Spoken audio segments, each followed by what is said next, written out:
Hello, hi, welcome once again to M5's English language learning program, Let's Speak English. I'm Gav Duncan and I'm here on your TV screen to help you learn English. Now, are you sitting comfortably? Yes? Good. And are you ready for today's lesson? Yes? Good. Okay, well, let's learn English together. Well, here we are, people. How are you all? Are you all ready for today? I bet you are. Do you feel all right? No, do you feel all right? Well, good. You should feel all right. Everything's fine and groovy. The dog's happy. Look at him, grinning like a monkey. The cat's asleep, not causing any trouble. The goldfish is swimming around and around and around and around. My God, the goldfish should be dizzy. That goldfish could be a ballet dancer. Okay, so let's get started on today's lesson. Are you ready? Yes, you're ready. Gods of English, assemble. Okay, so this week, all this week, we've been looking at English connected to the idea of obligation, at English connected to things which are required, at English connected to the idea of necessity. So, we looked at two main ideas. You do remember, don't you? Of course you do. This week, we looked at must and have to. Now, who remembers about must and have to? Who remembers the similarities between must and have to? That's right. The main similarity is that they're the same strength. Must and have to mean the same thing. They both show that there is strong obligation. Something needs to be done. This is required. This is necessary. This must be done. We have to do this. Okay, so we remember that they mean the same thing. Now, what about the differences? Does anyone remember the differences between have to and must? Yes, well, the main difference is connected to where the obligation comes from. The idea of whether the obligation comes from inside, from me, or whether the obligation comes from outside, from a rule or a law or something like that. So if I'm talking about something I need to do, then I normally use must. I must remember to buy some flowers for Enid. If I'm talking about something that I need to do as a result of a law or a rule, then I normally use have to. I have to wear a seatbelt when I'm driving. Alfredo has to wear a suit when he's at work. Policemen have to wear uniforms when they're working. Dave Squid has to wear a uniform at work. Now, another difference we all remember is connected to the form of the two ways of indicating obligation. When we use must, there is only one form. It's very simple. I, you, he, she, it, we, you, they, all use the same form. Subject plus must plus infinitive. Easy. When we use have to, we have to, did you hear that? We have to. It's an obligation from its side. It's a rule of English grammar. So, when we use have to, we have to change the verb to have, so that we use the correct form of the verb to have for the correct subject, like this.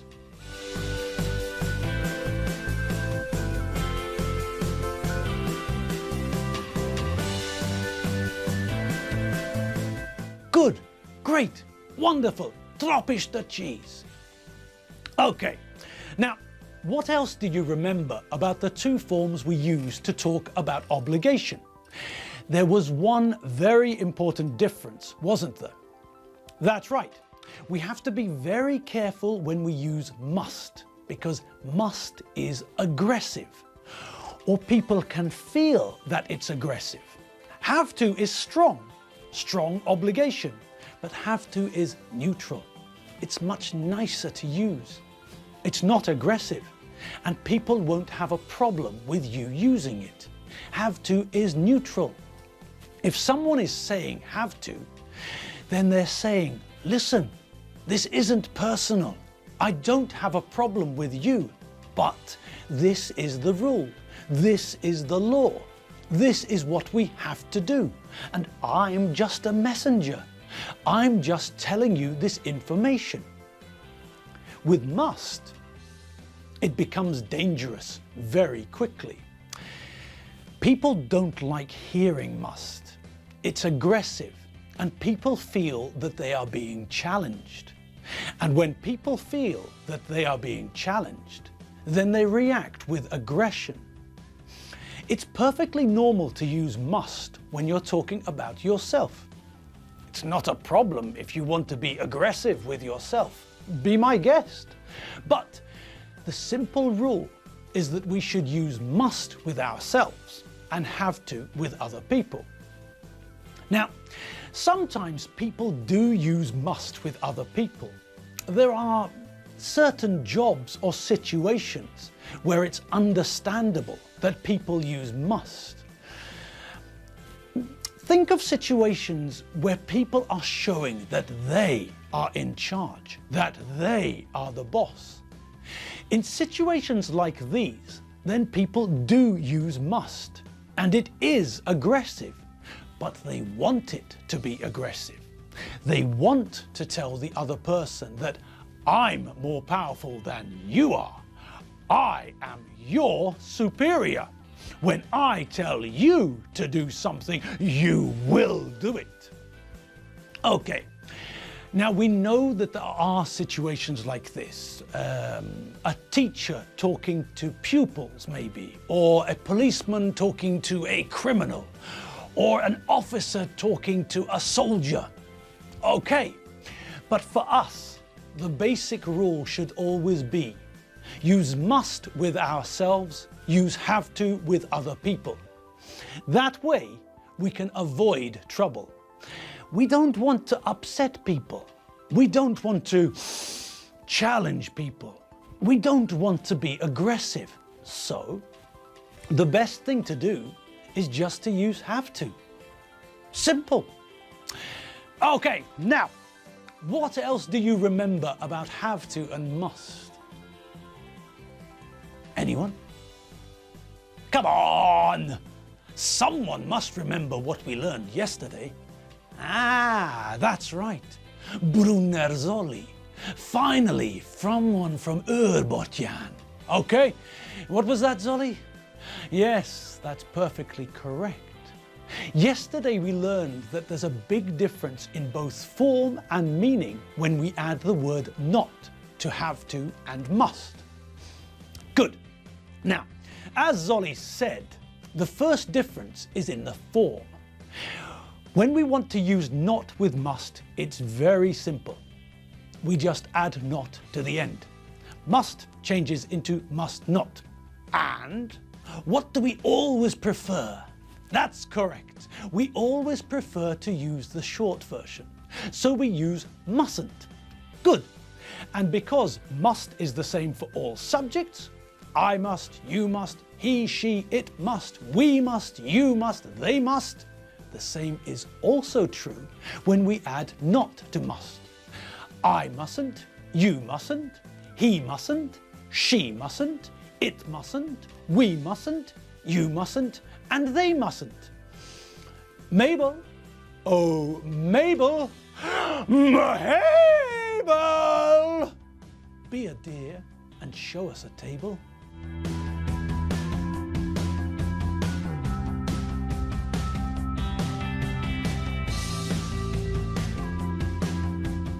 And can we see a table for mustn't too, please?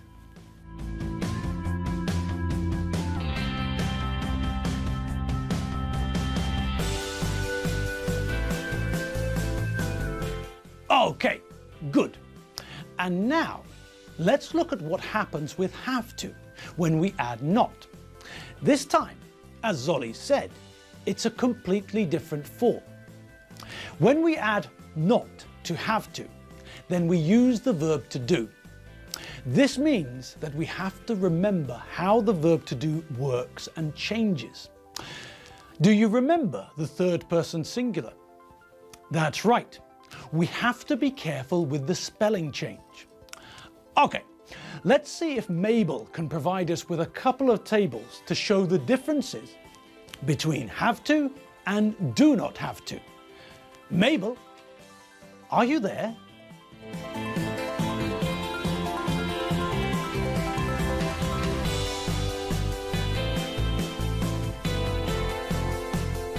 Okay, so we already know that we have to pay attention to the third person singular with have to.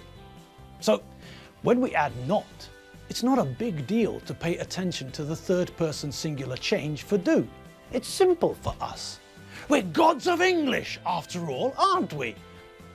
Okay, so let's see Mabel's table, which shows what happens when we add not.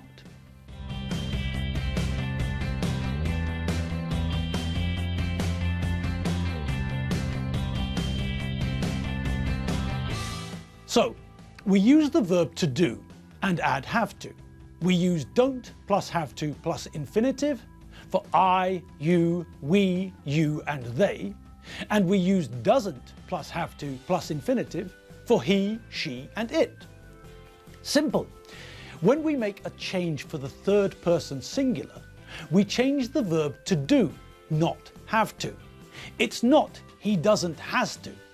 We made the third person singular change in the verb to do, so have to remains have to.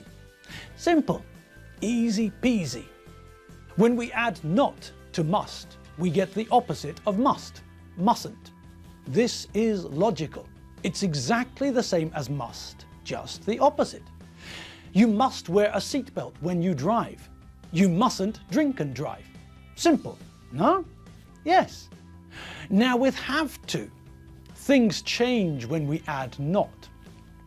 With don't, doesn't, have to, there is no obligation, there's no requirement, no necessity. If you want to do it, okay. If you don't want to do it, okay. It's your choice. It's up to you. It's not necessary to do it, but if you want to, you can. Now, one other thing quickly. Must has no past form. If we want to talk about obligation and necessity in the past, we have to use had to. And when we use have to in the past, what does it change to? That's right, have to becomes had to. And it's the same for all subjects. I, you, he, she, it, we, you, they, had to.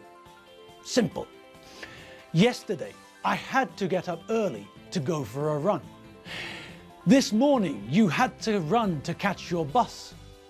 2 days ago, Alfredo had to work late at the bank. Last week, Doreen had to stay at school until she finished her report. Last week, it. Now, I'm sorry, I can't think of an example sentence for it.